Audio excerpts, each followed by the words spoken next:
धन्यवाद मान्यवर, आपने इस महत्वपूर्ण विभाग की, रेलवे विभाग की चर्चा पे मुझे बोलने का अवसर दिया। मान्यवर, भारतीय रेलवे के बारे में ये कहा जाता है कि जितनी ऑस्ट्रेलिया देश की आबादी है उतने लोगों को भारत की रेल प्रतिदिन एक स्थान से दूसरे स्थान पे पहुंचाने का काम करती है। इतना बड़ा क्षेत्र है मान्यवर, रेलवे का क्षेत्र। हमारे साथियों ने भी कहा कि इसके लिए पहले अलग से बजट आता था, सबको इंतजार होता था, नई ट्रेनों की घोषणाएं होती थी, क्या क्या रेल के अंदर बदलाव किया जाता था, मंत्री जी बताते थे कितने कर्मचारी रखे जाएंगे, इसकी घोषणाएं होती थी, पूरे देश को इस बात का इंतजार होता था। लेकिन अब आप आम बजट के साथ रेलवे का बजट लेके आते हैं, हालत क्या बना दी। बातें तो बड़ी बड़ी होती है, Vande Bharat train, bullet train, प्रधानमंत्री जी ने कहा था बुलेट ट्रेन चलेगी मुंबई से अहमदाबाद तक। बुलेट ट्रेन चला रहे हैं ये लोग। बुलेट ट्रेन तो छोड़िए, जानवरों की तरह इंसान को रेलवे के अंदर ले जाया जा रहा है, एक जगह से दूसरी जगह तक। शर्म आती है, वो दृश्य देख के शर्म आता है मान्यवर, जब हमने देखा कुंभ के मेले के अंदर ट्रेन के डिब्बों को तोड़ने का दृश्य देखा। एसी डिब्बों को तोड़ तोड़ के लोग अंदर घुस रहे थे, जानवरों की तरह लोग एक जगह से दूसरी जगह तक जा रहे थे। आम इंसान की जिंदगी में सिर्फ मरना लिखा हुआ है। कभी रेलवे के ट्रैक पे मरना है, कभी एक ट्रैक पे दो ट्रेनें चल रही हैं, टकराना है, एक्सीडेंट में मरना है, तो कभी दिल्ली के अंदर भगदड़ में लोगों की जान चली जाती है। आम इंसान की जिंदगी में मरना लिखा हुआ है।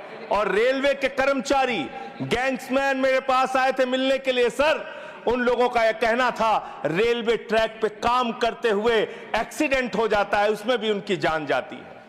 यह हालत हो गई है रेलवे की आज।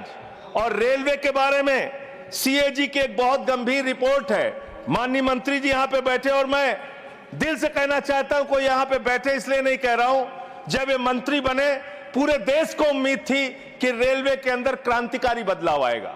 यह उम्मीद थी कि एक तकनीक के जानकार, एक पढ़े लिखे, एक शिक्षित योग्य मंत्री बने देश के अंदर, वो बदलाव लेके आएंगे। लेकिन रोज एक्सीडेंट पे एक्सीडेंट। जितना ट्रेन की पटरी पे ट्रेन नहीं चलती, उससे ज्यादा ट्रेन के बाहर, पटरी के बाहर ट्रेनें चल रही हैं।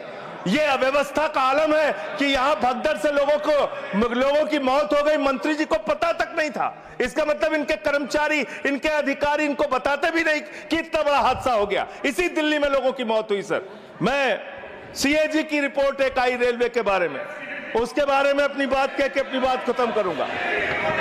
2604 करोड़ रुपए, 2604 करोड़ रुपए की गड़बड़ी रेलवे में पकड़ी गई। और इस गड़बड़ी के अंदर 834 करोड़ की गड़बड़ी ऐसी है जिसको मेरे ख्याल से मंत्री जी भी सुनेंगे तो शर्म आएगी।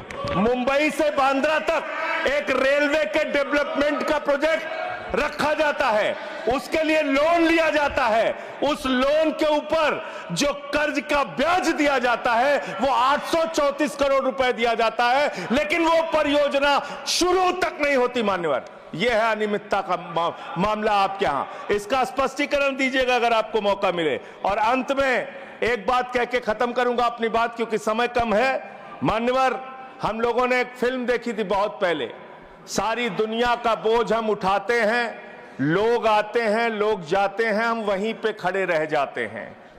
ये कुलियों के दर्द के बारे में मैं बता रहा हूं। कुलियों के संगठन के लोग मुझसे मिलने के लिए आए थे 3 दिन पहले मान्यवर, और पूरे देश में 19,000 कुली हैं जिनको उस समय की 2009 के अंदर उनके लिए घोषणा की गई थी कि उनके बच्चों को नौकरी दिया जाएगा, उनको गैंग्समैन की नौकरी दिया जाएगा। लेकिन आज उन कुलियों की हालत यह हो गई है कि रेलवे के प्लेटफॉर्म पे ई रिक्शा चलते हैं, रेलवे के प्लेटफॉर्म पे वाहन चलते हैं जिसमें सामान ढोने के लिए यात्रियों को एक प्लेटफॉर्म से दूसरे प्लेटफॉर्म पे पहुंचाने के लिए वहां पे वाहन मौजूद हैं। जाहिर सी बात है पैसेंजर उसका इस्तेमाल करेंगे।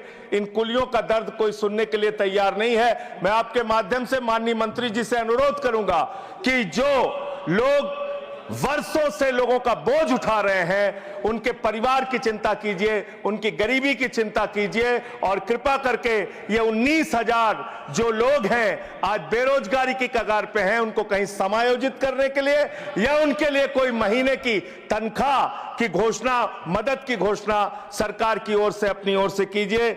और अंत में यही बात कह के अपनी बात को समाप्त करूंगा कि आज पूरे देश को इंतजार है इस बात का कि कब ये दुर्घटनाएं रुकेंगी।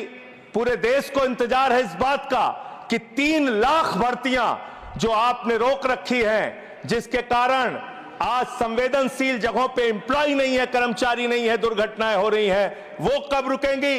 और रेल की पटरियों को ठीक करने का काम जिस पे आप 180 किलोमीटर 160 किलोमीटर की स्पीड की ट्रेनें चला रहे हैं, वो रेलवे की पटरियां कब ठीक होंगी मान्यवर। ये सरकारी पटरी से उतर गई है इस सरकार के। और अभी ये नासिर भाई काफी दुखी थे, कह रहे थे रेल मंत्री बन जाते हैं मोदी जी। अरे मोदी जी विदेश मंत्री बन जाते हैं, शिक्षा मंत्री बन जाते हैं, सांस्कृतिक मंत्री बन जाते हैं, विज्ञान मंत्री बन जाते हैं। मोदी जी के अंदर बहुत कला है, खेल मंत्री बन जाते हैं। सारा मंत्रालय अकेले मोदी जी चला रहे हैं, इसलिए इस पे नाराज नहीं होना चाहिए। धन्यवाद। शांत शांत शांत शांत शांत।